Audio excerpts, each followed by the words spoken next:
নমস্কার বন্ধুরা, আজকে আবার আপনাদের সাথে ডিম আলু পেঁপের একটা নতুন রেসিপি শেয়ার করতে চলে এসেছি। এইরকম একটা রেসিপি থাকলে এক পদেই সব ভাত খাওয়া হয়ে যাবে। আসুন দেখে নেওয়া যাক কীভাবে বানিয়েছি আমি ডিম আলু পেঁপে দিয়ে এই রেসিপিটি। আমি এখানে দু রকমের ডিম নিয়ে নিয়েছি আর দুভাবে ডিমটাকে বানিয়েছি। দেখতে থাকুন আজকের ভিডিওটি। নতুন পুরনো সকল বন্ধুদের স্বাগত জানিয়ে আমি শুরু করছি ডিম আলু পেঁপের রেসিপিটি।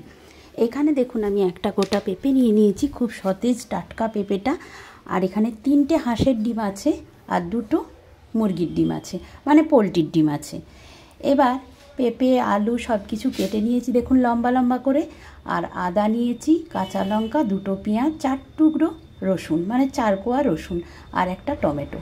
আর হাঁসের ডিমটাকে আমি একটা সাইডে একটা ওভেনে সেদ্ধ করতে দিয়ে দিয়েছি। আর আরেকটা ওভেনে আমি আলু পেঁপেটাকে প্রেশার কুকারে একটা সিটি ফেলে বন্ধ করে রাখবো। বেশি সেদ্ধ করে দেওয়া কিন্তু চলবে না। আর সামান্য একটু লবণ দিয়ে দিচ্ছি আর জলটা ডুবো জল দিচ্ছি, মানে পেঁপে আলুগুলো যাতে ডুবে থাকে। একটা সিটি পড়লে এটাকে বন্ধ করে দেবো। আর মিক্সির জারে আমি টমেটো, আদা, কাঁচা লঙ্কা, 4 কোয়া রসুন, 2টো পেঁয়াজ কেটে রেখেছিলাম, সব একসাথে পেস্ট করে নিলাম। আদা ছিল 1/2 ইঞ্চি আর একটা কাঁচা লঙ্কা।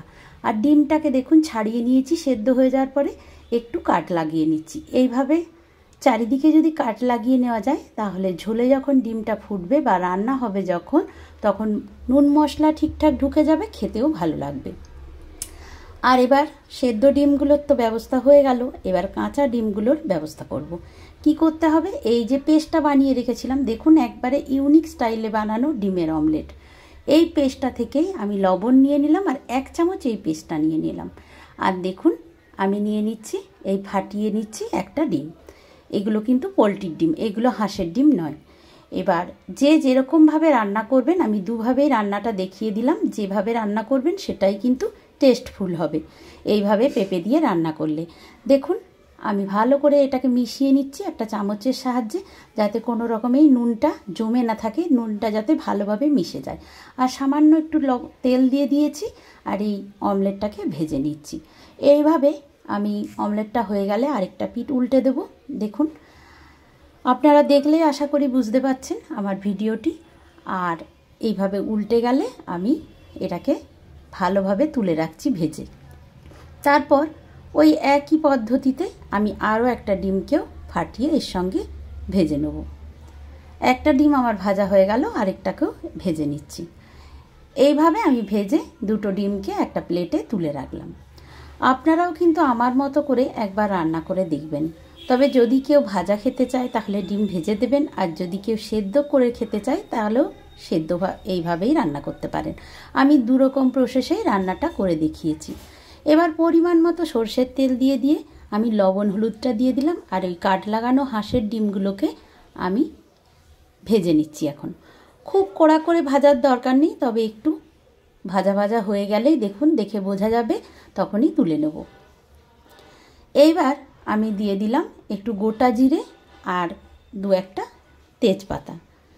এবার এগুলোকে একটু ভাজা ভাজা হওয়া পর্যন্ত অপেক্ষা করব। তারপরে যে মশলাটা তৈরি করে রেখেছিলাম, টমেটো, আদা, কাঁচা লঙ্কা, রসুন, এগুলোকে সব দিয়ে এখন আমি ভাজা ভাজা করতে থাকবো, মানে ভালো করে কষিয়ে নেবো যাতে কাঁচা গন্ধটা না থাকে।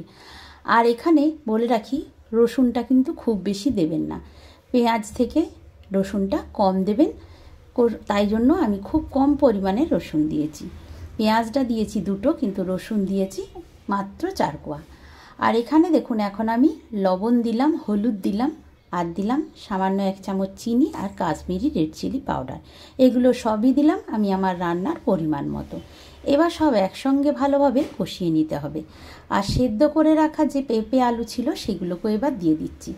দেখুন খুব বেশি সেদ্ধ করে নেওয়া যাবে না, তাহলে কিন্তু গলে যাবে, ঘেঁটে যাবে রান্নাটা।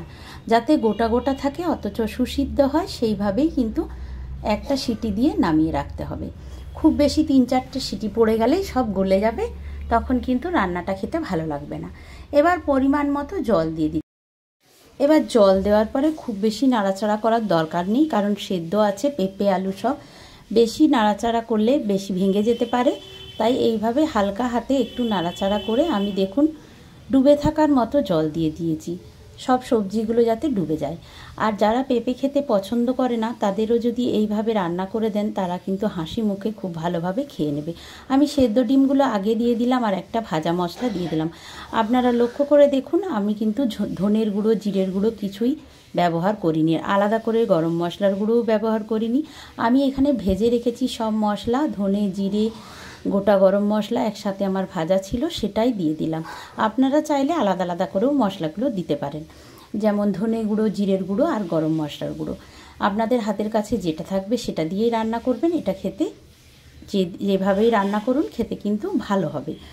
আর দেখুন, এবার ভাজা ডিমগুলোও দিয়ে দিলাম, কয়েকটা চেরা কাঁচা লঙ্কা দিয়ে দিলাম আর দিয়ে দিচ্ছি কুচনো ধনেপাতা। এখন কিন্তু পুজোর সিজন, সামনেই পুজো চলে এসেছে, শপিংয়ে যেতে হবে, পার্লারে যেতে হবে, তাই সময়টা বাঁচাতে গেলে এইরকমভাবে রান্না করে চটজলদি বেরিয়ে পড়ুন শপিং বা পার্লারে, সেখানেই টাইমটা বেশি লেগে যাবে।